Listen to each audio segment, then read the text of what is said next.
Muy buenas tardes, queridas amigas y amigos. Les saluda Pablo Estrella Vintimilla. Un gusto nuevamente tenerles con nosotros en un nuevo programa del Café de las Cuatro. Ustedes saben que este es un programa que lo realizamos los días miércoles y es un programa de Voces Azuayas que cuenta con el apoyo humano y técnico de Estrategia 7.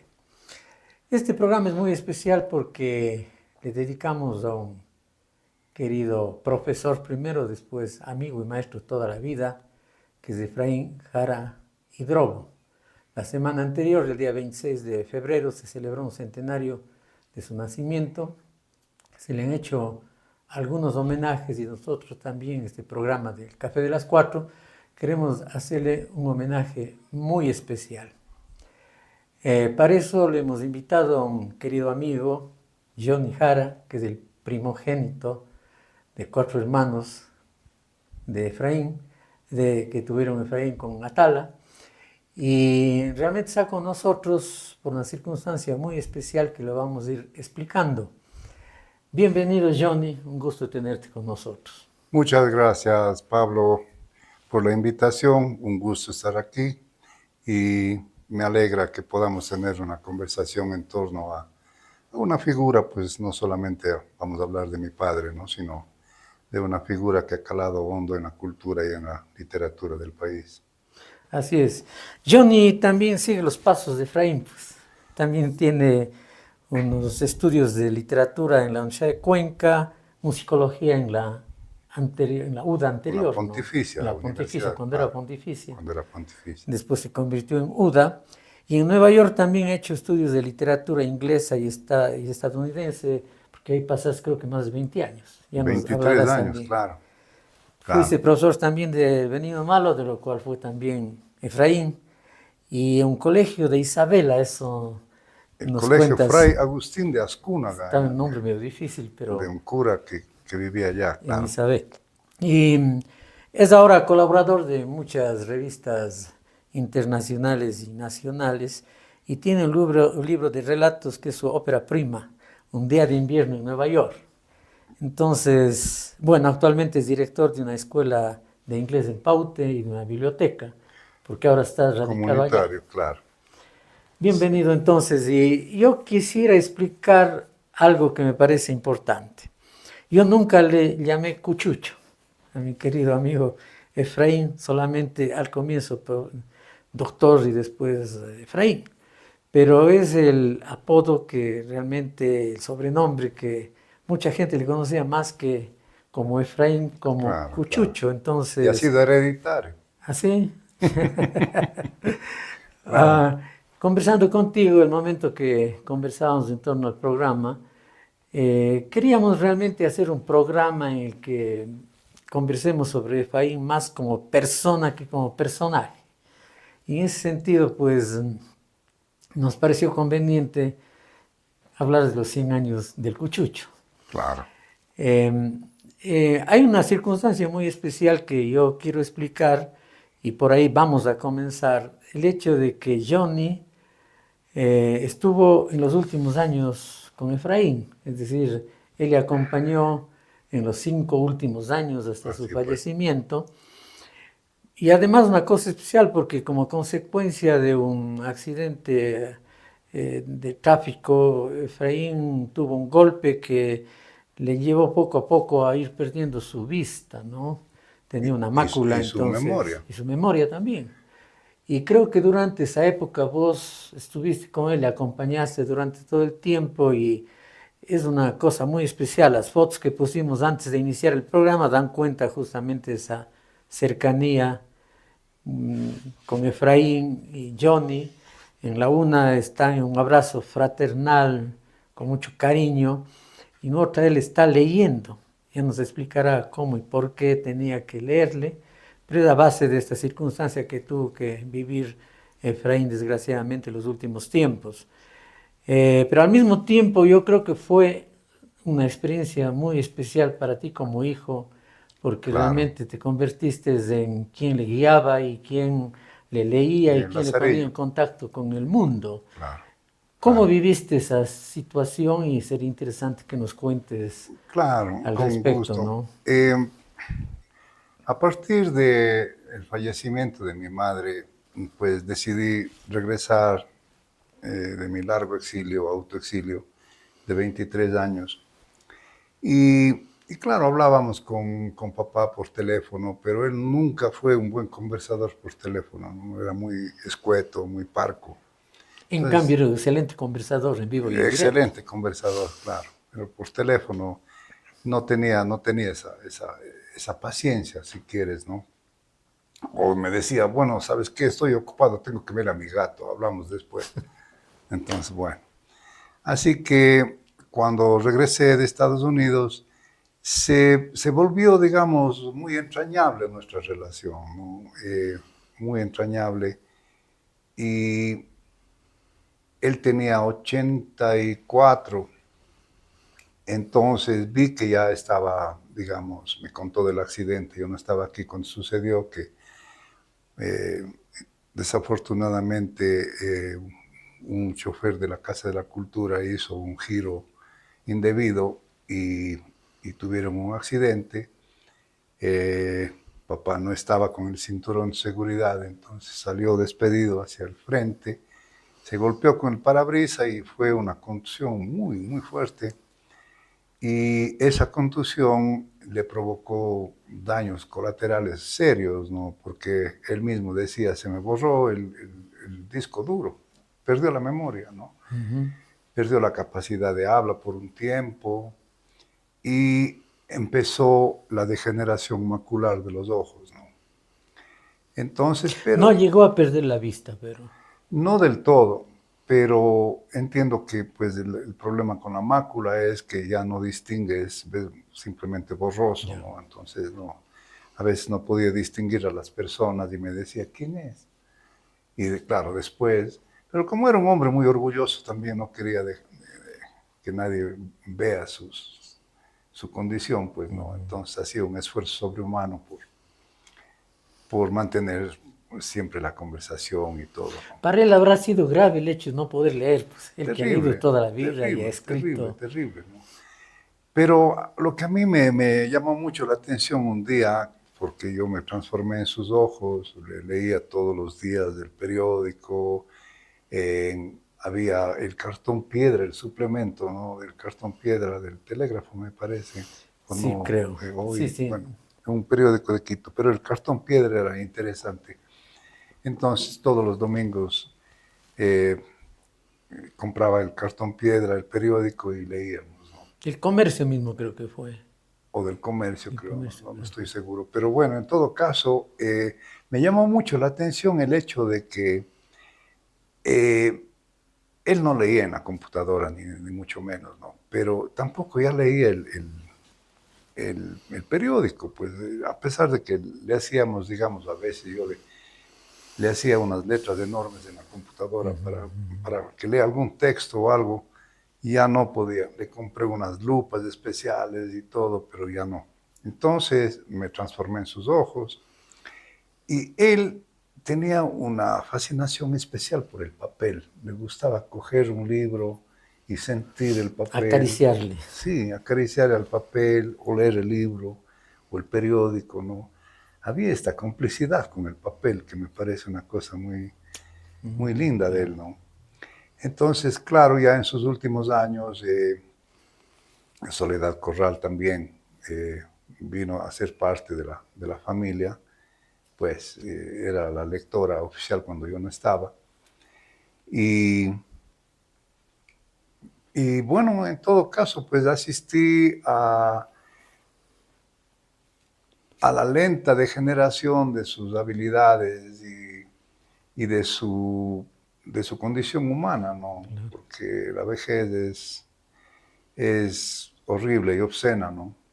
Además, la situación de que él en su poesía y en su manera de ser era completamente vital, pues, ¿no? Completamente vital, Entonces, entonces, realmente haber sido un poco dramático el hecho de por verle cómo supuesto, va perdiendo esa capacidad vital y la capacidad de lectura. por supuesto. Entonces, dependía totalmente de mí, Tú ¿no? me contaste que además vos le acompañabas porque le gustaba recorrer la ciudad. Claro. Entonces que a veces recorrían el centro histórico o a veces te pedía que les lleves a la parte nueva de la ciudad, Pues a los barrios, ¿no? le fascinaba perderse porque decía, no conozco Cuenca. Pero conocía muy bien el centro histórico, sabía de quién era la casa tal y a qué familia pertenecía esta casa y quién compró después y Ah, todo, ¿no? ya, Porque claro, su mundo, eh, cuando creció y se formó y vivió, básicamente era el centro histórico, ¿no? claro. Cuando se casó con mi madre, la familia de mi madre, pues lo que ahora es la fiscalía, las chirimoyas, eso era un poco el reducto de la familia Jaramillo. Pero eso habrá sido una quinta, me Esa era imagino. la quinta de los abuelos, claro, claro. Esta era lejos del centro histórico. Estamos hablando de 1950, ¿no? Pero tal vez hablemos primeramente del centro histórico, porque ahí vos me contaste, bueno, ahí Efraín tuvo su niñez en la calidad, en la casa de su madre, sus abuelos, pues, ¿no? Claro. Que estaba ubicada en la calle Juan Juan Jaramillo y Luis Jaramillo y Cordero, Luis Cordero, a la vuelta del antiguo cuartel de la policía. claro, claro. Pero ahí hizo su niñez y a veces refiere el Efraín a eso y también a su educación no tan grata que tuvo, ¿no? Claro, La educación religiosa. Pero ahí me claro. contabas que habían tenido un cuarto que daba a la calle ¿Cómo no? donde nació el grupo Elan. Bueno, primeramente antes de una revista Galería que La publicaba, revista Galería, pues esta era la famosa revista Galería, ¿no? es del, Que, claro, claro, los colaboradores, pues, de esta revista, entre otros, era el Eugenio Moreno, Jacinto Cordero, Gerardo Salazar, eh, Iván Gess, no sé quién sería, ¿no? Y algunos como Calibán o El Eslabón Perdido, que no sé. no sabemos quiénes eran, ¿no? Entonces, esta revista nació a partir del hecho de que eran pobres, pues, ¿no? Entonces no podían pagar el precio de la luneta en el teatro Cuenca. Y entonces iban a la galería. La Galería. Entonces, justamente aquí en la primera parte de la revista dice, ¿no? Publicación del Sindicato de Espectadores Cinematográficos de Galería. Entonces iban a la galería. Y eso fue muy interesante porque mi abuela, la madre de él, había adquirido con el dinero de su divorcio, ¿no? Fue la primera pareja divorciada Ah, eso oficialmente me en Cuenca. contabas, claro. Entonces mi abuelo le había dejado una considerable suma de dinero y le dijo, pues yo no quiero saber nada más, esto es para la educación del hijo y chao. Entonces ella adquirió esa casa, ¿no? Que era justamente frente con frente a la clínica de su hermano, Juan Hidrobo, la clínica Hidrobo. En la calle Juan Jaramillo. Juan Jaramillo y Luis Cordero, esquina. Ah, esquina, ya, ya. Ahora hay una mueblería o algo ahí. Era una casa colonial hermosa con un patio interior y todo. Entonces, en la Luis Cordero, porque era una casa que daba desde la Juan Jaramillo hasta la Luis Luis Cordero, Cordero. sí. Y en la parte de la Luis Cordero había una tienda, le llamaban, pues, ¿no? Así se Un llamaban antes, cuarto, claro. un cuarto, sin baño, sin nada, ¿no? Un cuarto. Y entonces, eh, ahí vivía o tenía su galería, su atelier, mi tío abuelo, el hermano de mi abuela, y Polibio Hidrobo Aguilar, pues no, él es un personaje curiosísimo de Tuve el Cuenca, gusto de conocerle en la imprenta de la universidad. como no, él Trabajó trabajaba allí. mucho tiempo allí. Un artista, ¿no? Claro, un repujador, uno de los Repujador. primeros repujadores en bronce, en cobre, en todo. Interesante. Y publicaba esta revista de aquí que se llamó Ecrán. Ujú. Entonces, aquí hay una serie de artículos muy interesantes. La colaboración de César Dávila Andrade, un cuento sobre el río Paute que es espectacular, ¿no? Y no está recogido en ninguna otra parte, solamente aquí. Y algunas publicaciones de ese tipo. Entonces, él tenía este atelier ahí. Pero pues esta familia Hidrobo Aguilar era un poco complicada, entonces se enojaron con mi abuela y salió de ahí. Y mi padre tomó el control de ese atelier, digamos, y empezaron a... Primero era un lugar donde tenían que ponerle al César Dávila porque César Dávila no tenía dónde dormir. Entonces consiguieron un somier de esos plegables del Ya, ejército claro. y vivía ahí el César Dávila, ¿no? Entonces, como vivía ahí, todo el mundo se reunía allí con él. Entonces eran unas noches de bohemia espectaculares, pues Claro. ya te puedes imaginar, él mismo me contaba. Y ahí justamente nace La galería. la galería, ¿no? Galería. La publicación esa. Y claro, pero eran unas juergas espectaculares y mi abuela, que era una persona muy religiosa y además de eso, pues amante del... Cuenca en esa época era silente, pues no había Por ruido. supuesto. Entonces, La ciudad. ellos, en cambio, eran ruidosos y además de eso, Fausto Sánchez, que también era parte de eso, era un aficionado muy cercano a la música, ¿no? Un gran aficionado a la música en ese tiempo. Y entonces él tenía unos discos que traían y ponían para tocar música seria. Entonces escuchaban música seria y se leían poemas y todo, pero también habían juergas, ¿no? Había Claro. juergas y esas juergas eran ruidosas. De manera que un día mi abuela, pues hasta la coronilla de tanta bulla y quejas de los vecinos de que es un grupo de borrachos, poetas, comunistas, Sí, son más. terrible. Entonces decidió intervenir y clausuró la tienda, que duró largo tiempo, duró como un año y medio o algo así, ¿no? Pero ahí nace el grupo Elan, Ahí nace el grupo Elan, claro, que claro, también produce una transformación completa en la en la literatura, poesía, en la claro, literatura comarcana, concana claro, sobre todo, ¿no? Que estaba marcada más bien por una concepción tradicionalista, bucólica. claro, claro, Entonces, claro. Elan insurge, Modernista todavía, modernista y vanguardista, ¿no? claro, claro. Entonces, justamente, pues no, Elan se opone a eso, ¿no? Y Hugo Salazar Tamariz tiene una serie También, de poemas muy bellos y claro, rompen completamente con el esquema pues, totalmente. de la poesía que se hacía en ese tiempo. Y con el Festival de la Lira también, que Y se hacía en esa obviamente se época. oponían al Festival de la Lira, pues, ¿no? Que consideraban, digamos, un rezago del colonialismo aristocrático cuencano, ¿no? Y no les daban chance, digamos, a las nuevas voces que surgían. Entonces, no fue un grupo muy importante, ¿no? Un grupo muy importante. En ese tiempo todavía no existía canalización en Cuenca, pues. Entonces había el gallinazo, ¿te acuerdas? ¿Has Claro. oído? No sé, Sí, ¿te no, yo acuerdas? sí, yo he visto el gallinazo Claro, en la avenida Huayna Capa. en la avenida Huayna Capa, claro, Donde terminaba la calle Bolívar y Sucre, por allí era. claro. O la, bueno, Pero también habían acequias en las calles y eso donde ya no la me acuerdo gente, mucho, pero claro. yo tampoco he visto eso, ¿no? Pero me contaba mi padre que había esta acequia que bajaba por lo que es ahora la Juan Jaramillo, pues no, Hacia hacia el el gallinazo, ¿no? gallinazo.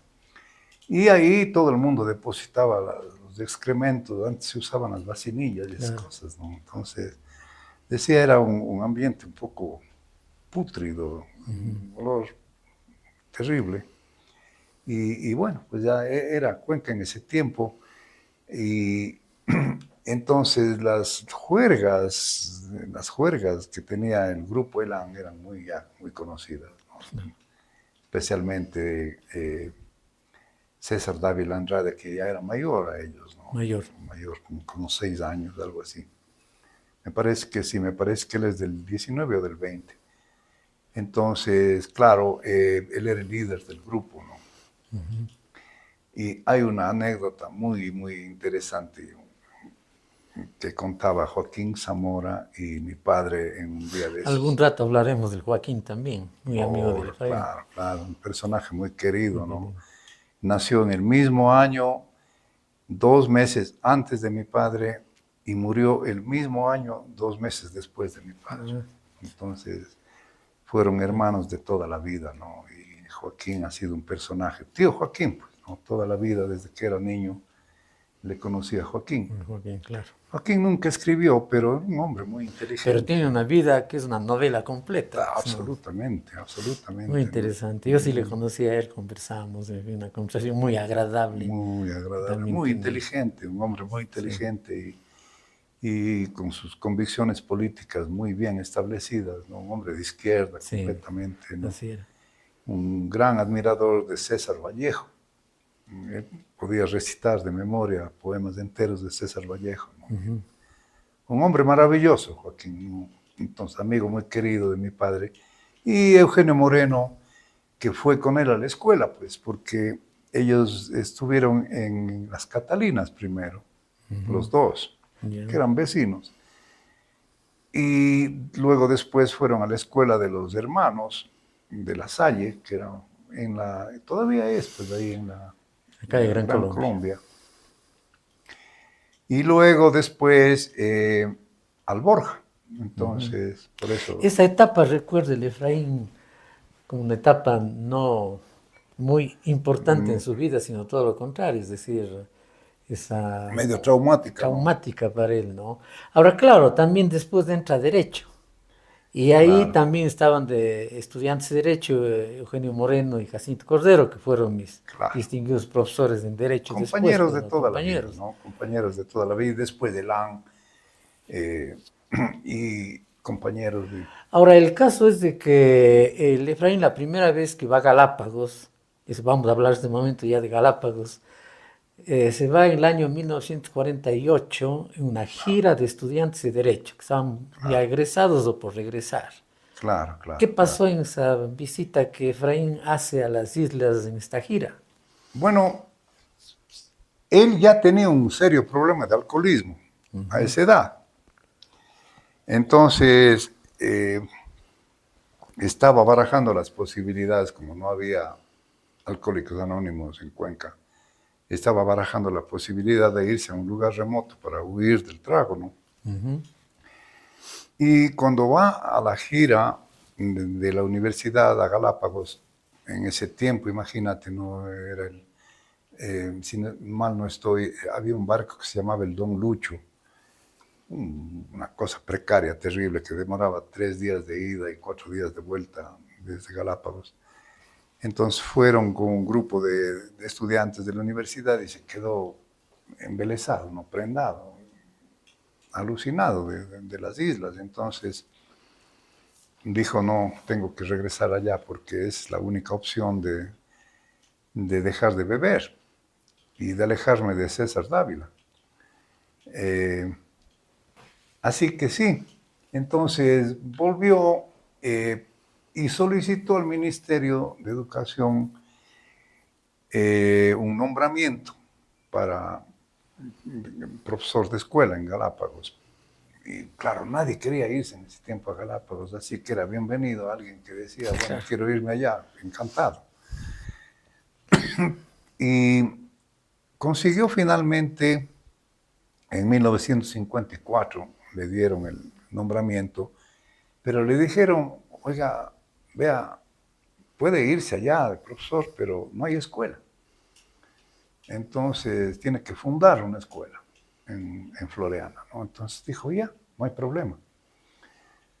Así que llegó en 1954 y él me ha contado muchas veces eso, que, Ya graduado de abogado, ¿no es cierto? claro, se Claro, graduó de abogado. graduado de abogado. Y, y entonces, cuando llegó a Galápagos, a Floreana, ¿no? Floreana pues tenía 26 personas, ¿no? Viviendo allí. Y había tres grupos en ese tiempo bien diferenciados. La familia Widmer, que vivía en Playa Prieta, cerca de la orilla, la familia Paredes y la familia Cruz, que vivían en la parte alta de la isla. Y el sargento Pacas, que era un personaje que era, digamos, el representante del Estado ecuatoriano en la Floreana, ¿no? Era un grumete de marina. Así que cuando llegó mi padre a Floreana, le dejó el barco en Floreana y dijo, bueno, yo vengo, soy el nuevo profesor, entonces pero aquí no hay escuela. Claro. Dice, no, vamos a hacer una escuela. Ah, ¿y dónde puedo dormir? Ahí debajo de la panga, ¿no? Entonces me dijo que las 2 primeras noches durmió debajo de una embarcación que estaba volteada, ¿no? Y buscó refugio ahí con una maletita de madera, de libros y un poco de ropa. Así que el sargento Pacas, a quien mi padre le tenía mucha consideración y estima y agradecimiento, le dijo, no, pero ¿cómo va a vivir ahí?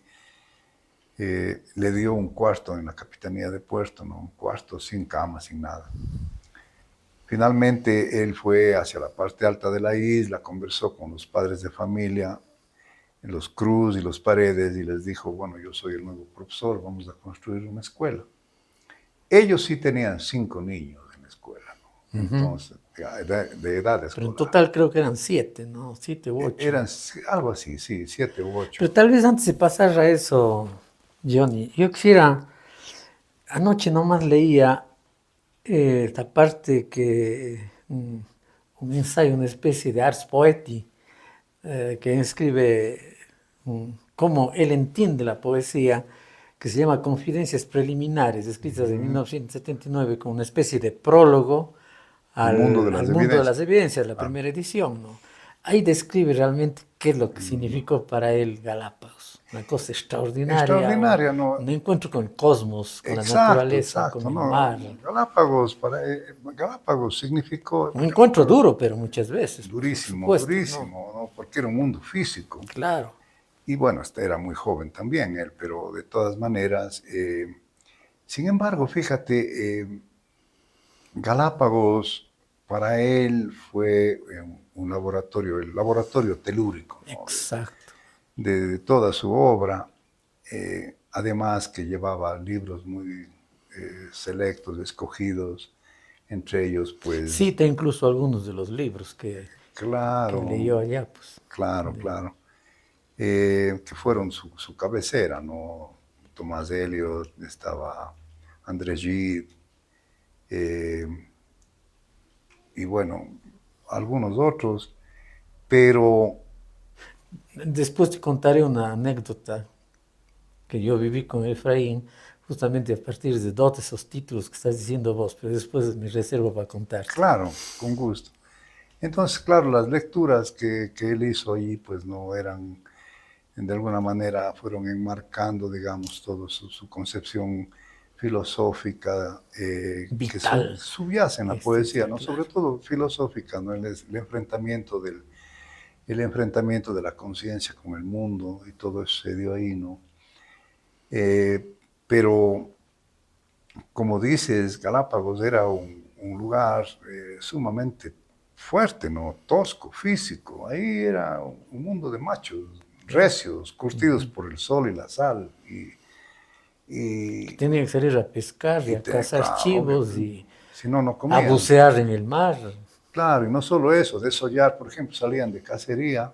En ese tiempo había ganado salvaje y había que desollar una vaca y traer en burros la carne, salar y ahumar y guardar, ¿no? Igual se hacía con el bacalao.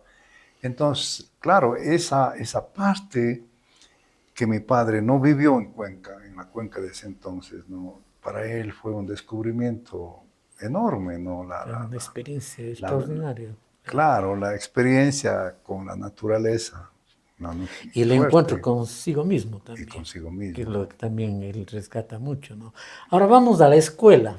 A Hernán le vamos a pedir que por favor nos ponga una foto justamente de los alumnos y alumnas de la escuela fundada por Efraín en la Floreana.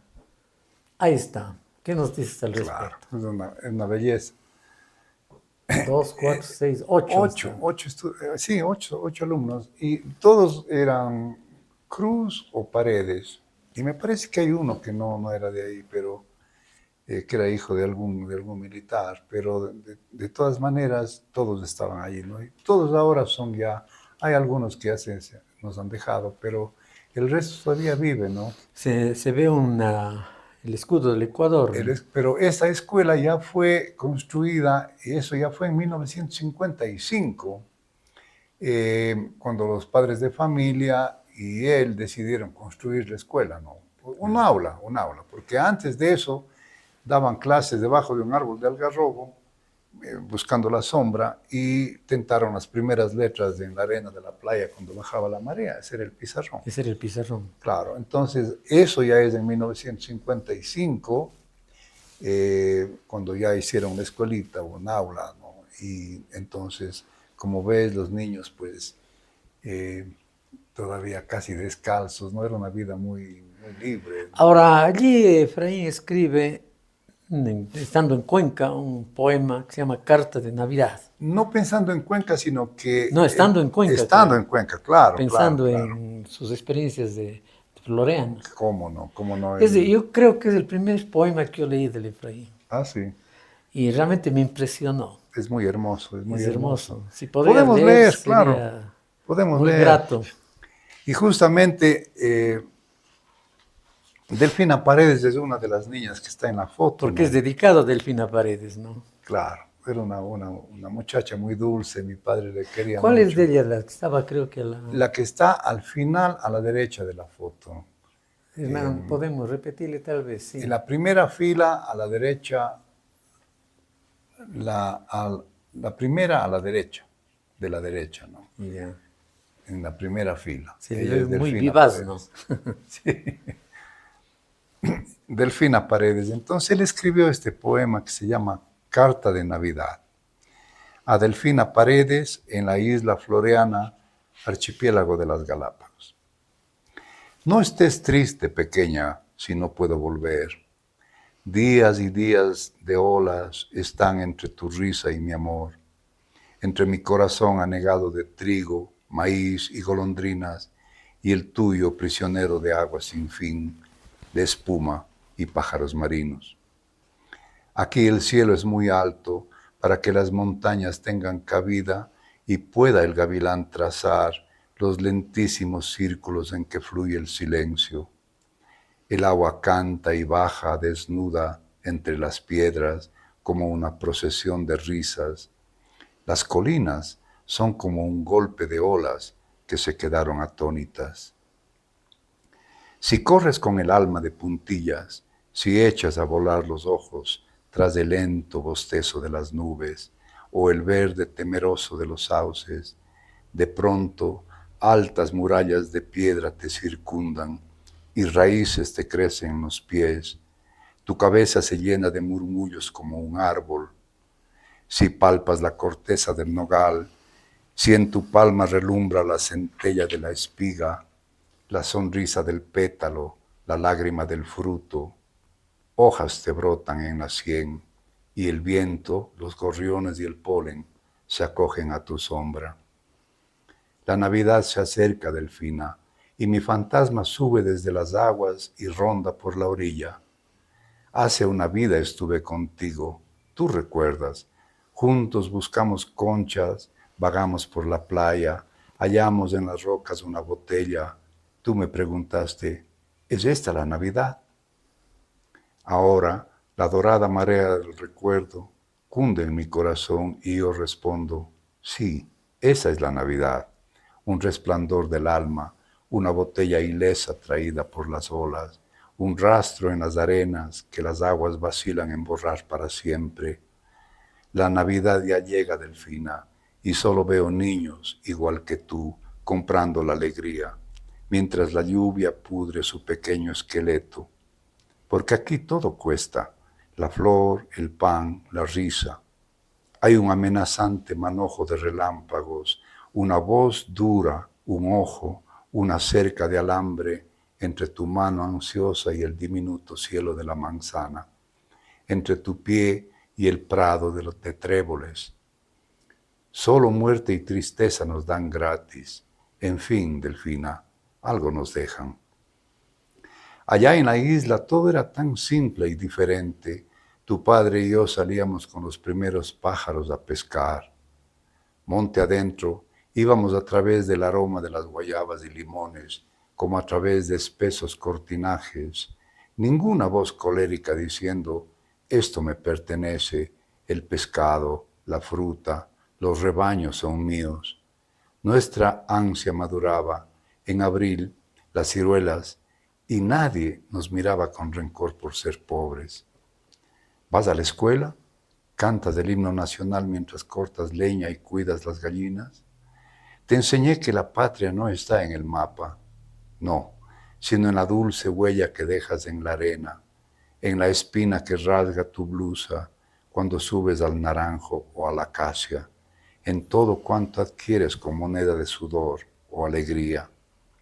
No estés triste, pequeña, si no puedo volver.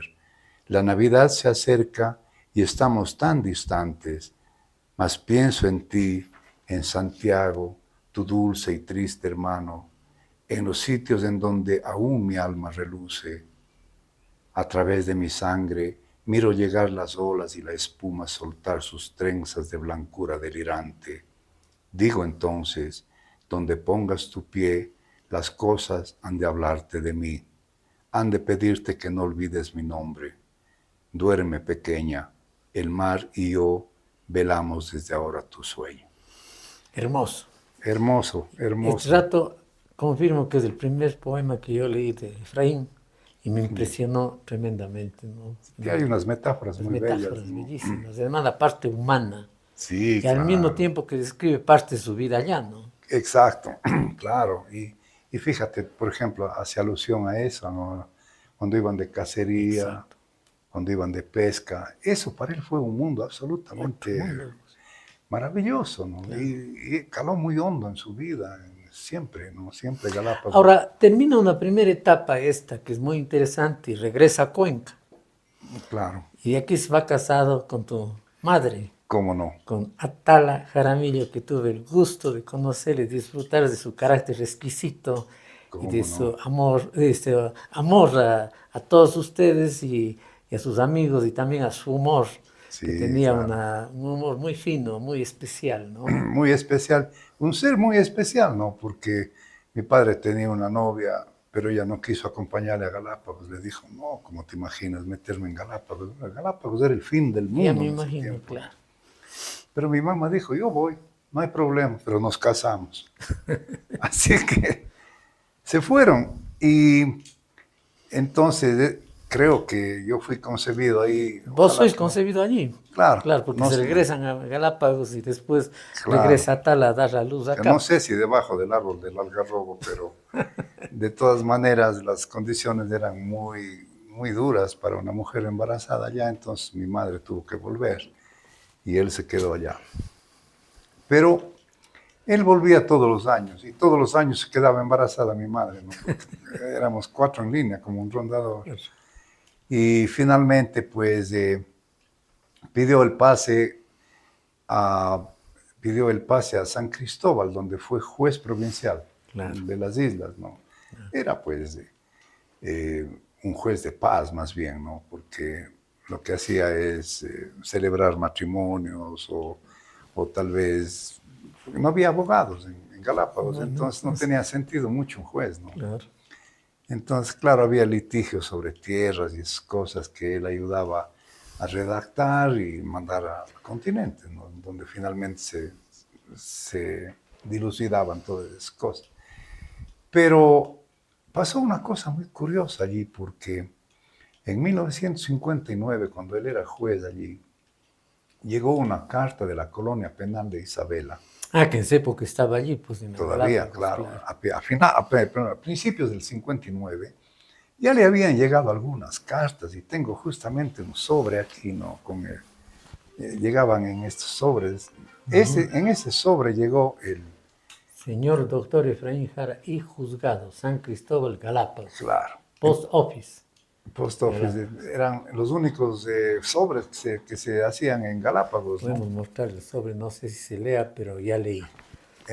Y en este sobre le llegó una carta pidiendo por favor que intervenga alguna autoridad, porque había mucho abuso de parte de las autoridades hacia los penados en Galápagos y la situación de ellos era realmente muy penosa. Ya había llegado varias peticiones de estas.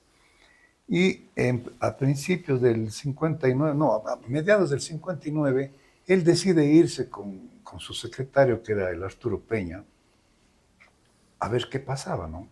Pero claro, ahora coges un barco y te vas y vuelves el mismo día. En ese tiempo demoraba 10 horas en llegar a Isabela cuando había un barco. Entonces, llegaron a Isabela, fueron a la parte alta, a Alemania se llamaba, pues no, que era la parte alta en Santo Tomás, donde vivían los penados sueltos. Y allí pues había un personaje muy curioso, un negro gigantesco, medio visco, al que le decían Pate Cuco, y él tenía una herida profunda en la pierna, en la rodilla, y entonces mi padre le dijo a los guardias, pero pongan antibióticos, se le va a infectar y se va a morir de gangrena este hombre. No le dijeron, no, la penicilina es solo para nosotros, no, es que se muera, pues. Entonces, claro, mi padre se puso muy severo y les amenazó con destituirles y todo. Finalmente le pusieron, le limpiaron, el enfermero le trató y le salvaron al negro la pierna. Entonces, cuando volvieron a Puerto Villamil a esperar el barco, porque el barco demoraba un mes más en volver, se quedaron un largo tiempo en Puerto Villamil y en este periodo se da el levantamiento de los penados en Alemania, pues en Santo Tomás. Les quitaron los fusiles a los guardias que estaban borrachos, porque ellos hacían aguardiente allá arriba, ¿no? Y se bajaron todos los penados, se tomaron el puerto, hubo muchas situaciones violentas allí, abusos y tal, y pusieron a todo el mundo dentro de una iglesia vieja que había allí. Así que uno de esos tipos, que era un Barrabás, un loco, quiso matar a todo el mundo en la iglesia, ¿no? Y este negro dijo, el Pate Cuco dijo, a ellos no les tocas. En esas circunstancias llega el yate Valinda, que era de unos extranjeros que daban la vuelta al mundo, y estos penados abordan el yate, les toman prisioneros y secuestran el yate y se van a parar en Esmeraldas, donde son recapturados. Y a partir de todo esta escena que se hizo allí, pues no, el gobierno de Galo Plaza Lazo decide dar por terminada la colonia penal en Galápagos, ¿no? Ya. Pero él fue parte, digamos, del levantamiento que hubo allí en la colonia Interesante. penal. Sí, Bueno, ahora pero terminada la etapa de Galápagos, que nunca terminó para Efraín porque se regresaba con frecuencia, claro, además estaba claro, claro. presente en su poesía, regresa ya a Cuenca a establecerse aquí, donde creo que de ahí es profesor del Colegio Benigno Malo primero y después Claro, profesor de la universidad, ¿no? Yo me acuerdo, claro. bueno, fue El profesor Fray. mío en el FRAI, fue profesor mío en el sexto curso de literatura ecuatoriana, ya te voy a referir a alguna anécdota que te ofrecí. Él se paseaba con los profesores españoles, me acuerdo, que vinieron a fundar la facultad y era típico que por un largo pasillo que había en la antigua Facultad de Filosofía, donde funcionaba el Fray Vicente Solano, se Claro. paseaban conversando los profesores españoles, entre eso Álvarez González, que fue el fundador un filósofo extraordinario, ¿no? Uno de ellos, Pepe López Pepe Rueda, López Rueda, Díaz Chao, Silvino Villarchao, no, González, que Villarchao. acaba de fallecer desde hace poco Claro, nomás, creo. Y un se monstruo. paseaban allí, pues conversando, filosofando y contando sus anécdotas, me imagino. Claro. Para nosotros era difícil acercarnos a los profesores. Yo tengo todavía relación con los hijos de Pepe López Rueda. Ah, ya. Nos escribimos de Fue vez en profesor mío cuando. de ortografía, el José López Así, Rueda. claro, en todo caso, él era un filólogo fuera Sí, de serie. Y claro, todos los españoles, pues en esa época ya se quedó de profesor de la Facultad de Filosofía. Y fíjate, en ese tiempo escribió poesía también, algunos poemas. Este que acabamos de leer, pues es del periodo ese, ¿no? De cuando ya volvió, claro. se quedó acá ya.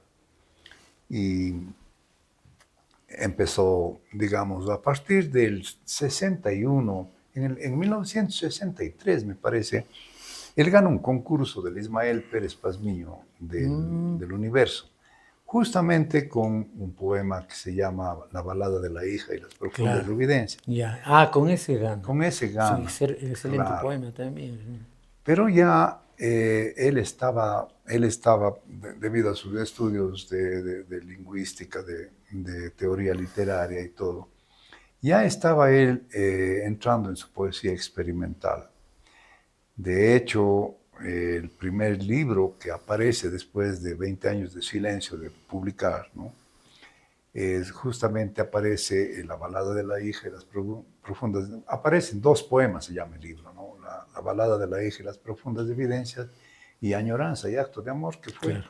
un poema, digamos, escandaloso, ¿no? Escandaloso para esa época. Claro, claro, pero ya un poema de tipo completamente experimental, ¿no? En donde la poesía realmente toma otro rumbo, ¿no? Claro. Se aleja ya de la construcción un poco Ahora esa es la parte tradicional. que realmente Efraín transforma, pues. No solamente en la Facultad de Filosofía, donde era profesor y comienza a generar una escuela, ¿no? Que es la que dura hasta hoy, me imagino que seguirá hacia adelante, porque él es capaz de Ojalá. crear toda una escuela respecto a una nueva concepción de la cultura, una Claro, nueva concepción de la poesía, y claro, además él lo vivía, pues, ¿no? por Y supuesto. trabajaba. Era una cosa que siempre decía, yo no sé si a mí también me dijo, pero decía a los alumnos del 6º curso, escribir mucho y publicar poco. Esa era una especie de leitmotiv que él tenía, que Totalmente. creía que no se debe publicar todo lo que uno escribe. Y entonces era una exigencia consigo mismo. Tanto es así que antes de irse a Galápagos hace una fogata con los 2 primeros libros, Claro, invitando a sus amigos de Leland, creo, y hace una fogata, me imagino, en medio de la bohemia, claro, y claro, deja quemando sus 2 primeros libros porque decía que claro. no le convencían. Absolutamente. Sí. Eh, Creo que alguna vez me confesó, ¿no? Y esto es una confesión, voy a ser un poco infidente en ese sentido, porque me dijo que Jorge Carrera Andrade había hablado mal de uno de los poemarios de Ya. él. Y le afectó tan profundamente que quemó. Así, Pues otro. eso lo digo muy en confianza, digamos, pública. Ahí te cuento una anécdota. Cuando estaba estudiando yo el 6º curso del Colegio Fray Vicente Solano, él fue mi profesor, como te dije hace un momento, y él aceptaba que los alumnos nos acerquemos después de clase a conversar con Le él, gustaba mucho. porque sí, le gustaba mucho y yo quedé con esa costumbre. Casi los 50 años que he sido profesor en varias universidades, también tenía esa costumbre. Me acordaba de Efraín, que justamente también Alfonso Carrasco, por ejemplo, tenía esa misma Alfonso costumbre, ¿no? Carrasco también, Que claro. también fue mi profesor distinguido, pues, sí. Entonces, algún momento yo me acerqué, conversábamos, creo, con algunos otros compañeros que estábamos interesados en la literatura, y yo le dije que me gustaría ser escritor alguna vez, pues, ¿no? Entonces él me dijo, si quieres ser escritor y buen escritor, tienes que leer 2 libros fundamentales. Las cartas a un joven poeta de Rainer Maria Rilke Claro, y Los alimentos terrestres de André Gide. Era casi un mandato. Bueno, yo comencé a buscar los libros, las cartas a un joven poeta, encontré en la biblioteca de la Facultad de Filosofía, pero los alimentos terrestres no había. Entonces hice mis ahorros para ver si podía comprar, fui a la librería Ecuador que había en la calle Bolívar, más arriba de la botica central, me acuerdo cuando era la chico, botica me de llevaba mi Sojos que padre, claro, llamábamos, claro. y al frente había El señor la doctor Hermida, del doctor Hermida, que decía que le gusta que le llamen doctor Hermida no para era que tiene. doctor, Decían que no era. Entonces, fui a la biblioteca, a la librería Ecuador, no encontré. Me decían que hace algún tiempo habían tenido, pero ahora no. Pasé a la librería del doctor Hermida y claro, tenía un hombre muy elegante, de corbata, de chaleco, de muy terno, serio, muy muy serio. serio. O sea. Entonces yo me acerqué bastante tímido como era, o soy, y en algún momento le pregunté, pues le dije, bueno, estoy buscando este libro, ¿no? Los alimentos terrestres de André Gide. Entonces él me queda viendo y me dice, jovencito. Yo entre mí pensé que me equivoqué del autor, me equivoqué del nombre, ¿qué sería? Me dice, jovencito, así señalándome con el dedo. En esta librería puede faltar cualquier cosa menos los alimentos terrestres de André Gide. Qué lindo. Por suerte me avanzó el dinero para comprarle. Qué lindo, qué lindo. Entonces, esta es libro una anécdota capital, que sí, yo me realmente. acuerdo mucho de Efraín, que me llevó a leer esas dos obras Y esos eran los fundamentales. libros que se llevó a Galápagos, pues, ¿no? Entre otros. Eran sus grandes Claro, maestros, ¿no? Nietzsche. Tengo los libros que él se llevó a Galápagos, de claro. hecho, ¿no? En Sí, la habla de que casa, ¿no? llevó un grupo de libros. Claro. Ahora, realmente esto del escribir mucho y publicar poco, yo creo que fue fundamental en la vida de él, porque revisaba y revisaba y revisaba hasta que quede casi perfecto, pues no. Claro, Y creo que lo que te decía hace un momento, él creó una verdadera escuela. No, no quiero repetir los nombres de todos sus alumnos que son brillantes y que han estudiado la poesía de Efraín y han hecho unos excelentes estudios, y no solamente esos estudios, sino muchos otros en por crítica supuesto, literaria y ¿no? en Gente muy producción, pues, valiosa, ¿no? muy valiosa. Pero, por ejemplo, el caso de Mario Gusta Vintimilla, por ejemplo, que es, yo creo que la crítica ecuatoriana que mejor ha trabajado la parte de la Y es poesía una de conocedora una formidable de la codiciadora. Aquí poesía, tengo ¿no? yo El Mundo, las Evidencias, la obra poética, y Claro, en la edición final que claro, publica la Universidad Andina, y hay un claro. estudio Este de hecho aquí, de... ¿no? Que fue el último Ah, también publicado. es, También claro. ella, Háblanos un poco de esta obra, de los 3 tomos que me acabas de obsequiar, y te agradezco mucho, con mucho gusto. Claro, que se estos, publicó no hace mucho, pues, ¿no? el año Yo pasado, no avancé al lanzamiento, por eso no pude el año conseguir. pasado. Y fue un esfuerzo editorial realmente enorme, ¿no? Porque la idea nace de Manuel Villavicencio. Él fue alumno muy directo de mi padre y tiene tenía una muy grande eh, estima. Entonces, hace un par de años me dijo a mí, oye Johnny, a mí me gustaría mucho hacer las obras completas, le llamamos en ese tiempo, las obras completas de tu padre. Digo, qué maravilla. Pues, entonces, en una serie de conversaciones, eh, decidimos establecer, digamos, cuáles son los parámetros, ¿no? Primero, vamos a escoger, decíamos, ¿no? Eh, digamos, el directorio, si tú quieres, ¿no? Editora, los editores, ¿no? Entonces barajaron algunos nombres, excepto la María Gusta, ¿no? María Gusta era de hecho, le invitamos primero, le Claro. dijimos, María Gusta, tenemos esta idea. Ella aceptó encantada, ¿no? Como siempre. Luego yo sugerí a Cristóbal Zapata, que también es una persona muy conocedora de la obra de mi padre y además amigo de él y un estupendo escritor también y poeta. Claro. Entonces, una vez que se conformó el consejo editorial, bueno, la financiación. Entonces, Manuel Villavicencio habló con ese tiempo Carlos Vasco, el director de cultura del municipio, y gracias a la gestión de Carlos fue posible conseguir el auspicio económico, ¿no? Que era bien alto.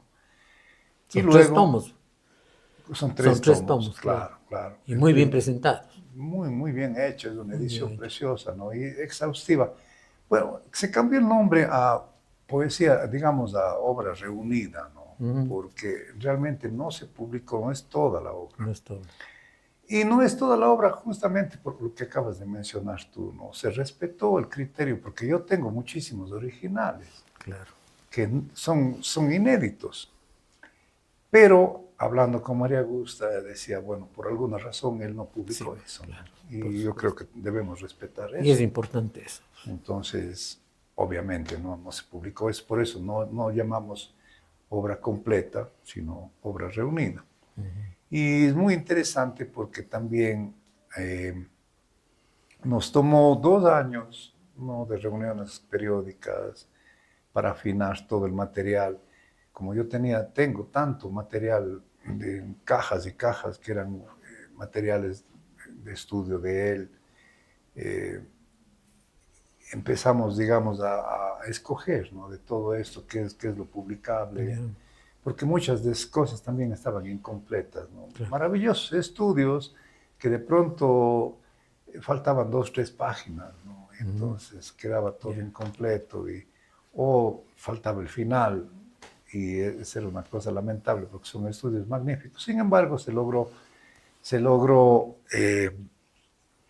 en el tomo número 2 reunir una considerable cantidad de ensayos que él hizo sobre la literatura y, y las cartas de Galápagos, ¿no? Porque También, esas eso quiero cartas leerles muy, te va a gustar mucho, sí, ¿no? Porque, claro, él tenía la costumbre de escribir a mano primero. Y como había todo el tiempo del mundo en Galápagos, claro. entonces pasaba a máquina. Entiendo que en el juzgado, pues no, que no había nada que hacer. Entonces, cada 4 meses mandaba a los destinatarios las cartas mecanografiadas y se ha perdido con el tiempo. Pero cuando yo fui a vivir con él, encontré las cartas, los originales, los manuscritos. Mm, Entonces, claro, eso fue también una labor un poco de arqueología ya me imagino. con Soledad, claro, Corral, transcribimos esas cartas cuando él todavía estaba vivo y finalmente pudimos publicarlas, ¿no? Como ya se nos va terminando, desgraciadamente, el tiempo, porque podríamos Ah, seguir ya. conversando con un café al frente. Mucho, Sí, mucho que hablar, ¿no? yo quizás, además de que lo que vos quieras decir este momento, pero no dejar de citar este poema extraordinario que es Sollozo por Pedro Jara, tanto por el impacto que debe haber tenido la muerte de Pedro en ustedes como familia, cuanto esa inspiración Claro, trágica y al mismo tiempo vital que hizo en este poema extraordinario, que además es un poema experimental también muy interesante, ¿no? Tal vez claro. una breve referencia a este poema. Bueno, él culmina, me parece, ¿no? Que culmina su parte experimental de la poesía con ese poema, ¿no? Con ese poema, claro. Entonces, porque luego después volvió a los sonetos, Sí, pero ese fue el último, digamos, exhaustivo, porque ya no podía hacer claro. más, ¿no? Realmente como que se topó los límites del mismo. Sí, sí, esa impresión me da a mí cuando yo leo ese poema, es Sí, topar sí, los límites humanos del y dolor, claro. al mismo En tiempo un- la vitalidad, el recuerdo de Galápagos, todo junto, ¿no? todo Y junto. toda la experimentación, ¿no? Lingüística, está la música Está la también. música, Eh, todo en ese todo, sí. poema es el sumum de toda la actividad creadora, vital, y su obra, pues, mayor, ¿no? Sí, sí. Creo que hemos conseguido el propósito que teníamos, el hecho de acercarnos más a la persona, al ser humano, y dejar pues a los críticos, que hay Claro, muchos, a por que hagan el supuesto. estudio de la obra de Efraín, como han hecho ya, ¿no? Por eso me he limitado a citarles a todos, que son muchos de mis buenos amigos, pero no uno por uno, porque tendría miedo a equivocarme y no poner a todos que se merecen a formar parte de esta escuela que formó Efraín y al mismo tiempo haber estudiado su obra a profundidad, ¿no? Lo que hace, con motivo del centenario, también hay un artículo muy interesante de Rolando Tello, en De la la revista revista Avance Avance. número 369, fíjate, ya está en el 369. Un saludo para Rolando, que Claro, se llama Presencia Secular del Poeta y Maestro y le llama el Cuchucho Centenario el también, Cuchucho que más o Centenario. menos coincide con el título de nuestro programa de hoy. No sé si quieras decir algo más, ¿crees que Bueno, yo conseguimos el no. objetivo que nos planteamos? No, yo creo que claro, como nos planteamos en un principio, no era más bien una conversación sobre la parte afectiva, la parte humana, ¿no? Sin entrar en consideraciones de tipo técnica sobre su poesía, porque pues no somos críticos Así literarios, ni es. mucho menos, ¿no? Pero claro, hay esa parte humana que la gente no conoce o muchos no conocen, que fue muy grato hablar al respecto y hay mucho más que hablar, ¿no? Me Pero imagino. pero por lo menos 1 hora nunca es suficiente. Y como él decía, no, ni una vida es suficiente. Ni una vida es suficiente. Muchas gracias, queridas amigas y amigos, por haber estado con nosotros en este Café de las 4. Espero que ustedes también hayan tomado un café con nosotros, con Johnny, que tengo el gusto de tenerle por Gracias a aquí. ustedes. Y agradecer a Voces Azuayas, porque este es un programa de Voces Azuayas, y también a Estrategia 7, a Hernán, María Laura y todas las personas que hacen Estrategia 7 por su apoyo humano y su apoyo técnico para poder llegar a vuestras casas. Eso es el deseo más sincero, que ustedes hayan disfrutado también de este programa como nosotros lo hemos hecho, y que hayamos recordado a Efraín Jari Drobo, nuestro querido Cuchucho. Gracias, Johnny, por estar con nosotros. Gracias a ustedes por la invitación y muchas gracias a la audiencia.